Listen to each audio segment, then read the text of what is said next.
Actually, Ano it should be dapat? tranquil, is it not? Oo, tranquil. Meaning quiet, Pero pag, peaceful, tranquil, no? sa Ano bang Espanyol, ano bang tamang bigkas ng pangalan mo, Attorney? Nasanay tayong tranquil, di ba? tranquil, oo nga. Magandang umaga po, sir. Long time no hear, long time no see. Good morning. Alvin and Doris, magandang umaga. Anong tama? Anong wastong pagbigkas? Well, maganda yung binanggit mo, no? Kasi yung dito sa ating mga Pilipino, ang tawag sa akin tranquil. Tapos, may guru ako no, may teacher ako sa law school na magaling sa Kastila. Sasabihin niya, ang tawag sa iyo ay tranquil.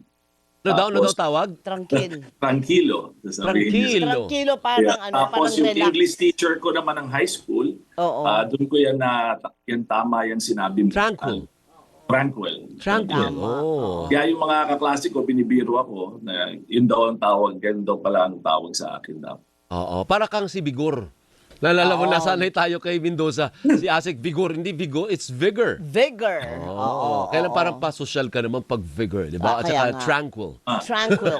Oo. Ano nga nickname mo, attorney? Trank. Kaya ang tawagin nyo sa akin, tranquil. Yun na eh. Siya yun po na. yung managing partner ng Tranquil Law. Yan. At Yan. defense lawyer po yan sa Corona impeachment trial. Sabi namin, mag-invite po tayo para lahat tayo ma-educate about tama naman. the incoming impeachment trial of the Vice Nalalapit President. na. Opo. Ano ba sa palagay mo ang unang-unang dapat malaman at maintindihan ng madlang people pagdating sa impeachment trial? Ayan. Maganda yung tanong. Siguro dapat maintindihan nating lahat na itong prosesong ito ay legal, konstitusyonal at politikal. Kasi po pag naghalo-halo ito, ang akala ng tao nililin lang sila. Bakit parang ang gulo-gulo? So ito pong legal, meron po yung steps, may proseso. Nakita niyo po, nag-issue na ng writ of summons, sasagot, ikakalendaryo nila yung mga hearing dates. Sinabi na po nila July 6, tapos may rules of impeachment sila. Yun po, legal na proseso. Meron po yung tinatawag na konstitusyonal na proseso. Sila po ay gagalaw lamang within the framework of the Constitution. Hindi po pwedeng lumabas sa mga senador doon. Kaya nga po, kung naalala ninyo, maraming pagtatalo noon na hanggang ngayon, yung salitang forthwith. Dapat ba yan ay ura-urada? Dapat ba yan ay immediately? Dapat ba yan pag na-file na po yung articles of impeachment ay bukas ay trial na, maraming haka-haka. Subalit pinaliwanag na po yan ng Supreme Court. Itong makailan, Generillo versus Senate. Sabi nila, this is subject to what? To within a reasonable time, subject to the circumstances of each case. Alam niyo po, pinaliwanag pa nila yung mga naging desisyon ng Amerika riyan. Tapos kinumpare pa nila sa mga naging desisyon dito sa Pilipinas as early as 1902. So wag tayong magalit sa kanila na sabihin, dapat yan bukas na yan. Dapat yan, ganun. Yun po yun. At yung pangatlo, yung medyo pinakamahirap na hindi natin masyadong makakapture is yung political. Siguro yan, andyan si Alvin, andyan si Doris, nakita nyo na over time, nakita nyo rin naman, panahon pa ni CJ Corona, maraming usap-usapan na political na hindi na natin malalaman. Yan ay para sa kanila lamang. So Kung meron parang tranquil, para siyang kombinasyon. Oo. Hindi siya Opo. parehong-pareho sa regional trial court. Hindi Yes. siya, para siyang kombinasyon, Parang halo-halo, hybrid. hybrid. Oo. Tama kayo doon. Kaya dyan minsan nagtatalo, nag-aaway, kasi sasabihin, may nagtatanong, sasabihin, alam mo anong proseso? Tapos sasagutin ng politikal, hindi, ganito yan magulo. In fact, marami na nga akong nagme-message sa akin, sabi niya, attorney, litong-lito na po ako. Alam mo yun? Pag nakita sila minsan na interview, yung mga kababayan natin, litong-lito, ano ba yung ano? So it's very important na maintindihan nila na ganito. Kasi ako naman, sa experience ko, Alvin and Doris, nakita ko na pag you make an effort to explain sa ating mga kababayan, iintindihan nila at naintindihan nila. At huwag naman sasama yung loob ng iba. Kaya nga yung iba, ipinipilit nila yung posisyon nila. Kasi yun ang gustong direksyon nilang masundan nung nakikinig. Yun po yung doon. Yun yung, doon ang challenge Kasi paano mo i-filter, paano mo i-synthesize, and as a citizen, ma-determine mo, tama ba ginagawa? Yeah, tama din yun. Dapat Oo. i-remind natin yung ating mga kababayan na be wary. Ano po kayo, maging alerto kayo sa mga naratibo Kasi parang kanya-kanyang naratibo, depende Tama na kung sinong pinakamagaling At magkwento. saka, hindi lang naratibo ang interpretasyon doon. Iba-iba rin. O, di syempre, Tama po. kung ikaw Tama. meron kang interpretasyon, ako din meron eh. Saan tayo mag-meet ngayon? Yeah. Tama po. Tapos, ito ho, siguro maidagdag natin dahil napag-uusapan natin, meron po tayong mga tinatawag na talking heads aside from the spokespersons. May mga talking heads. Sila po yung wala silang mukhang kasama, pero yung kanilang narrative, yung kanilang explanation ay nasusundan dahil sila ang tinitingnan na sa person. Meron siyang track record na mukhang credible naman na dapat pagtiwalaan. Siguro tama ang kanyang conclusion. So Ganon, kagaya mo, ikaw, ang example no sinasabi mo ay ikaw. Halimbawa, parang subject matter expert ka Opo.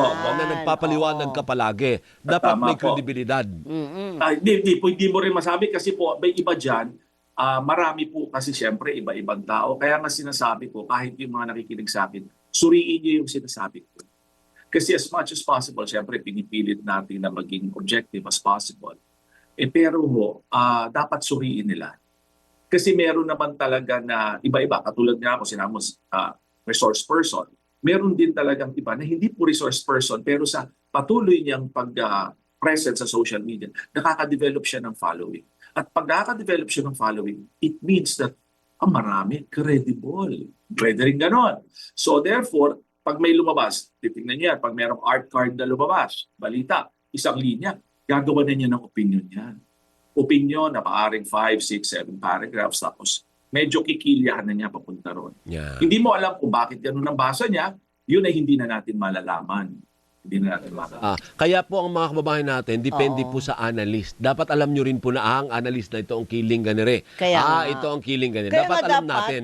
dapat meron kayong tamang kaalaman at dapat makikinig nga po tayo sa mga eksperto. Dahil pagka kunyari, naghuntahan na, nandun na sa kanto, kaya nagiinuman na, kanya-kanyang interpretasyon, mitsa pa yan ang away eh. Tama. Pero- Pero ibig sabihin is dapat bukas ka na, may Oo, ganung may interpretasyon ganon. pala. Tama po.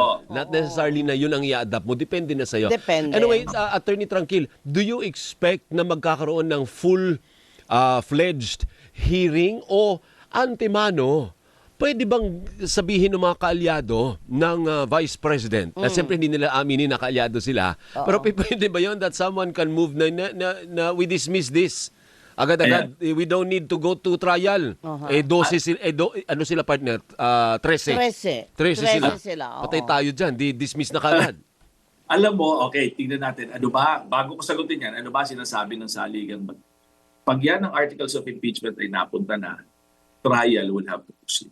Ibig sabihin, lalo pa yan, dumana sa Committee on Justice, ay nasuri na yan. May determination sila na probable. Ngayon, pupuntahan ko yung sinasabi mo. Yung sabi mo, paano mag-file sila ng motion to dismiss o yung iba na natanong na sa akin, paano mag-file sila ng motion to quash? Ganito po yan, yung hanapin mo yung motion to dismiss sa rules of impeachment ng Senado, ay wala po kayo makikita ganyan. Motion to dismiss, motion to quash, wala pa kayo makikita. Pero po may makikita kayong provision na yun, na motion. Pwede po maglatag ng isang motion ang isang partido, pwede po maglatag ng motion mismo ang senador. Ngayon, pag may motion po, may isang oras na tatalakayin ang isang motion. At ang bawat senador ay may pagkakataon na magkipag-participate doon ng 2 minuto sa kada tanong. Ganun po yon. So, yung sinasabi mo, hindi kasi natin pwedeng sabihin, kaya maganda ang tanong mo na, porkit ba, attorney, ay wala doon sa rules of impeachment, ay completely hindi nila pwedeng subukin. Di ba? Ganun yun eh. Hindi ba nila pwedeng subukin? Kasi po, sabi ko nga, meron naman doon potential na mga motion, gagamitin ba nila? Susubukin ba nila? Kahit na hindi pa ito nagagamit noon. Yun po, mga So paano? Pwedeng mag-file ng ganung motion o hindi well, kung pwede? pag-uusapan po natin na motion, generic yun eh. Yun nandun eh. Bakit? Yung filing is one thing. Sabi nga sa amin mga abogado, filing is one thing, granting is another thing. Alam mo yan? Ganun yun. Mga abogado, minsan lahat ng potential na ipa-file mo pleading, motion, pina-file nila. To seek relief. Hindi ko niro-rule out, pero hindi ko rin sinasabi, kaya nga sinasabi ko kung rule lamang, wala sa rule. So, Rules of impeachment. so Wala kung- kang salita. Na Oo. motion to dismiss, motion to quash, wala kang makikita. No? Hindi, pero ibig sabihin, yung mga judges, I'm talking about judges, kasi ang magdi-decide yung 23 o 24 man, kung lumutang si Senator Bato, ano po, hindi pwedeng manggaling sa kanila yung inisyatibong yun. They have to rely on either parties to do that. Yes. Ideally, to appear na wala silang interest, dapat merong yung motion manggaling sa floor, meaning dun sa mga parties. And ideally, dun sa akusado. Ayun. Yun, to appear. Kasi pag sila, sabi, kita nyo na nga, oh. Yun na nga ang ano nila, yun talaga gusto nilang gawin, di po ba? Opo. Does it matter, Trangkil, na kung mapalitan ang liderato ng Senado, halimbawa lang ang Yan. pumalit, hindi abogado, okay lang ba yun na ang presiding officer hindi abogado? O kailangan talaga nakaupo doon abogado kagaya ni Cayetano? Wala pong nakalagay sa saligang batas na dapat ay abogado. Oh, Dahil ang thinking ng saligang batas ay ang mga senador ay sila individually ay may kasanayan. And that is the reason why the Constitution was written that way. Kaya nga lang po, ang realidad, syempre, may mga aspeto ng batas na kung hindi mo napag-aralan, hindi ka nag-aaral ng batas, ay maaaring bago ito sa iyo, katulad ng admissibility of evidence, pag-authenticate ng ebidensya, paano magpresenta ng ebidensya, paano mag-object, paano i-resolve ang objection, ang authentication, and admissibility. Maalala niyo po, bago nagpalitan kay dati kasi Senate President Soto, bago Senate President Cayetano, magkakaroon sana sila ng impeachment manager sa katauhan ni Senator Kiko Pangilinan. Parang ulinigan ko yun sa balita. Well, that could be a solution, or that could be a way to do it. Kasi ang mangyayari niyan, kung sakali, let's say, yung Senate President na hindi abogado at merong tanong na objectionable, pwedeng yung manager ang ganito dito, and then he will rule on it. Kasi according to the rules, ang unang pwedeng mag-rule niyan yung presiding officer. Katulad na alala niyo kay Senate President Enrile, siya mismo nag-rule, hindi na niya. Wag lang hindi na niya kinukonsulta iba. Wag lamang na merong nag-object sa ground na isang senador, yun baka kailangan pagbotohan nila. Kaya tatagal yun. Pero ideally, para mas mabilis, maganda yung presiding officer, siya na mismo kaya mag-rule doon. Para yung mga, okay naman yung procedural matters, kaya tuloy na tayo tuloy. Can you imagine rin na kung sa bawat issue or objection, meron kang yung impeachment manager, ito. Kung mabilis naman ang impeachment manager, okay rin naman yun. Hindi naman, that will be a first, but that would be a reasonable idea naman. Okay. Pagka ganyan po, attorney, sa umpisa pa lang na umpisang sigwada, bibigyan lang po ba ng ilang minuto o ilang, partner? Yung bawat isa, yung oras ng bawat isa. Kunyari, 10 minutes ka lang magsasalita, kasi baka yan na naman maging meet siya nung, I still have the floor. Oo. Nakalagay po sa nila yan, mga lang yan, 2 minutes.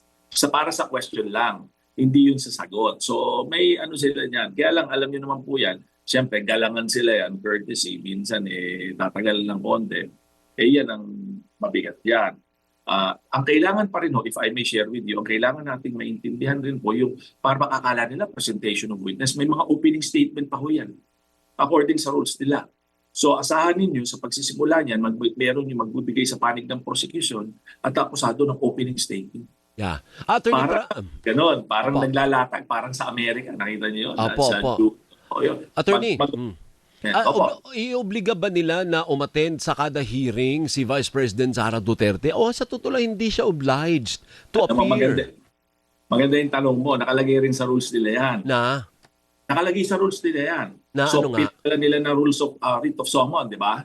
Tapos pinasagot nila. Padadalan rin nila yan ng notice para umappear. Kasi nakalagay sa rules nila. Ngayon, ang tanong, at ang kanyang abogado, ang tanong ng marami, paano kung hindi siya umappear? Paano kung hindi siya umappear yung abogado niya? O hindi nila talaga inappearan yan? Anong mangyayari? Tuloy po, nakalagay yun doon.